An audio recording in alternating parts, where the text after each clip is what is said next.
ईश्वर को चाहने वाली तो दुनिया है, बात तो तब है जब ईश्वर किसी को चाहे। आज एक अद्भुत प्रसंग सुना रहा हूं ऐसे भक्त का जिसे भगवान प्रेम करते हैं, माधव दास। माधव दास को सब जानते हैं, भगवान के अनन्य भक्त, पुरी में रहते थे। ऐसे अद्भुत भक्त विरले ही होते हैं। एक बार माधव दास जी का मन हुआ कि पुरी से वृंदावन आए, बाके बिहारी से मिलने। तो माधव दास जी जगन्नाथ जी के पास गए। जगन्नाथ जी से बेहद प्रेम करते, तो जगन्नाथ जी को जाकर के बोले, जगन्नाथ जी आज्ञा लेने आया हूं, वृंदावन जा रहा हूं, आज्ञा दीजिए। उनके मन में भाव आता था, उन्हें हर सवाल का जवाब मिलता था। महाप्रभु बोले, क्या करोगे माधव दास वृंदावन जाकर? तुम यही रहो, मेरा दिल नहीं लगेगा, और यदि जा ही रहे हो तो मुझे साथ ले चलो।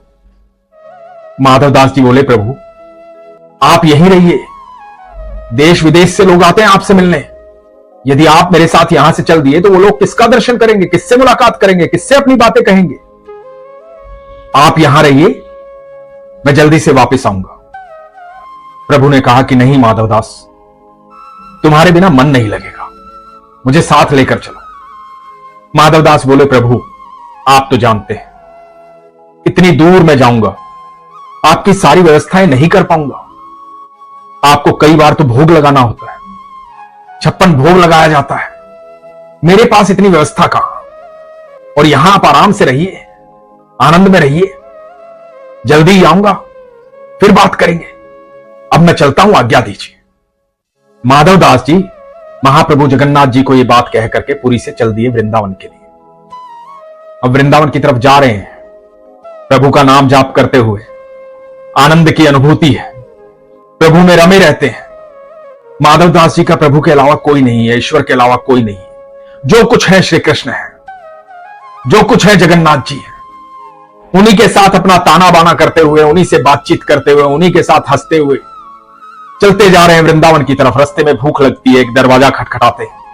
उन दिनों पैदल चला जाता था, कोई साधन तो होता नहीं था जैसे आजकल होता है। तो पैदल पुरी से वृंदावन आ रहे थे माधव दास जी।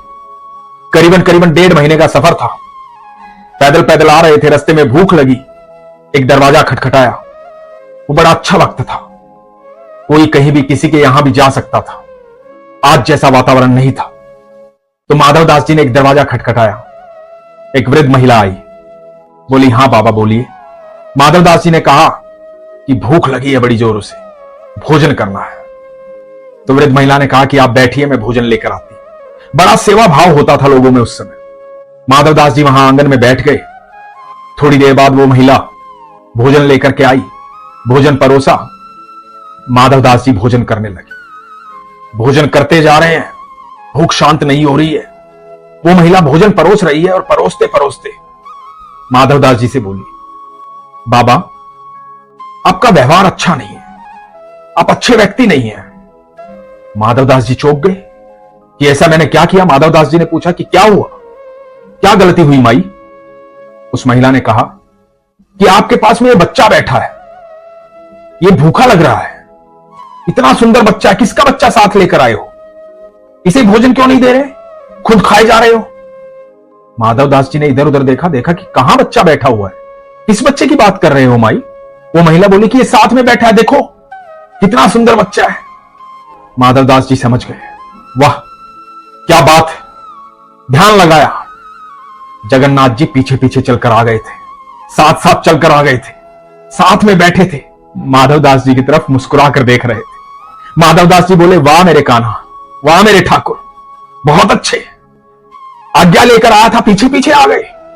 और मैं भी सोचूं कि मेरी भूख क्यों नहीं मिट रही है।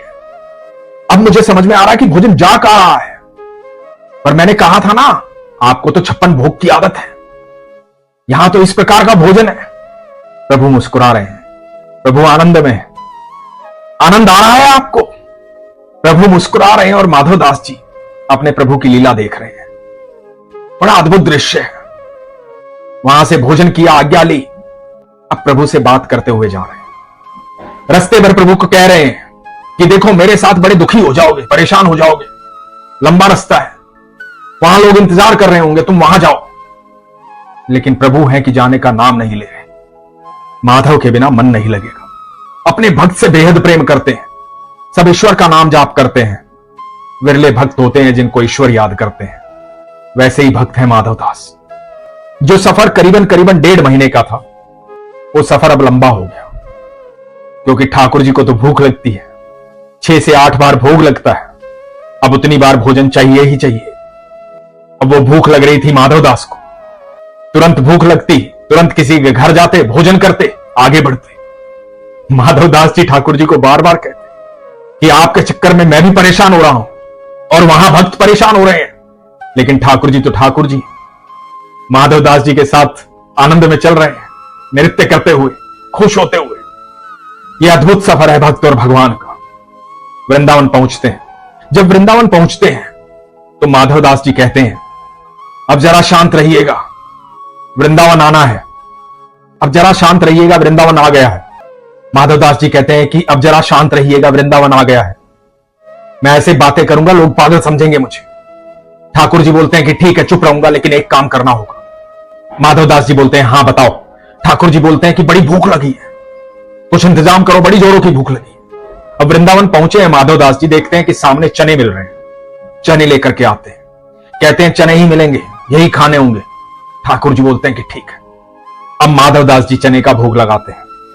ये अद्भुत बात है, ये एक मानसिक भोग है जिसे माधवदास जी अपने ठाकुर जी को भोग लगाते हुए, सोचते हुए स्वयं भोजन कर रहे हैं और वो भोजन पहुंच रहा है ठाकुर जी के पास।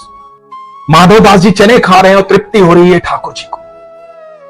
चने खाते हैं, उसके बाद ठाकुर जी को बोलते हैं कि चलो अब चलना है, अब चलना है, मुझे ठाकुर जी के दर्शन करने हैं, बिहारी जी के दर्शन करने हैं, बाके बिहारी के दर्शन करने हैं। उन दिनों बाके बिहारी जो है संत हरिदास जी के साथ निधिवन में वास करते थे।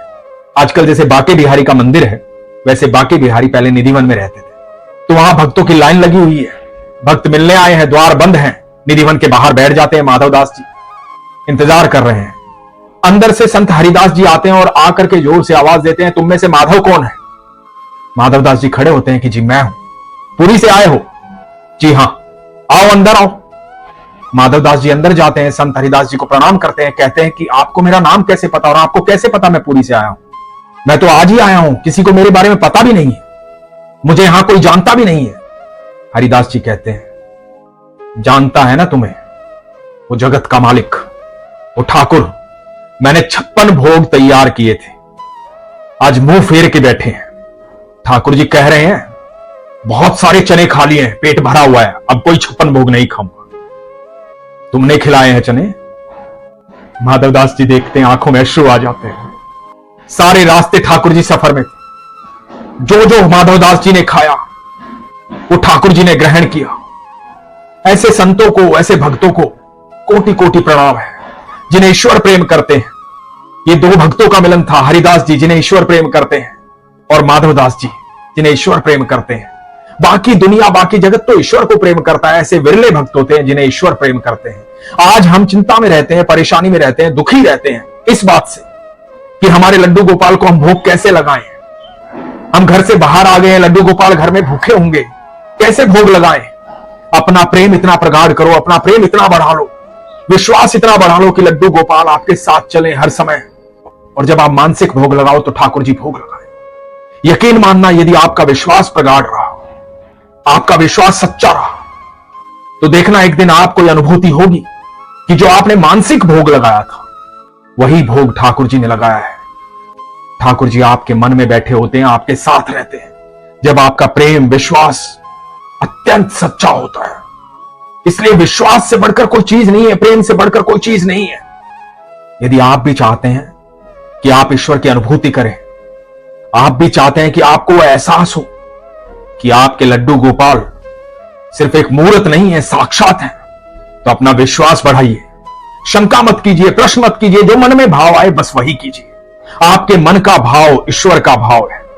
जब आपके मन में शंका आनी शुरू हो जाती है, प्रश्न आ जाता है कि भगवान मेरी सुन नहीं रहे हैं, मन में शंका आ जाती है कि मैं इतनी पूजा पाठ करता हूं, तो आप ये बात कह करके ये जता रहे हैं कि आप पूजा पाठ करके कोई एहसान कर रहे हैं। ये एहसान नहीं है, ये प्रेम है। जैसा प्रेम मीरा ने किया ठाकुर जी से, जैसा प्रेम माधव दास जी ने किया ठाकुर जी से, जैसा प्रेम हरिदास जी ने किया ठाकुर जी से, जैसा प्रेम रसखान जी ने किया, जैसा प्रेम काले खान जी ने किया। यह अद्भुत प्रेम है। एक बार इसमें डूब गए ना, एक बार ये प्रेम हो गया, जीवन का हर पल चमत्कारिक हो जाएगा। दुख दिखाई नहीं देगा, परेशानी दिखाई नहीं देगी। आपके नाम जाप करने से, आपके विश्वास करने से आपके चारों तरफ एक सुरक्षा घेरा तैयार होगा। एक ऐसा सुरक्षा घेरा जो आपको कभी व्यथित नहीं होने देगा, विचलित नहीं होने देगा, घबराने नहीं देगा, डरने नहीं देगा। आपके चेहरे पर मुस्कुराहट रहेगी, सुकून रहेगा, आपको किसी बात का भय नहीं होगा, मन में कोई प्रश्न नहीं होगा।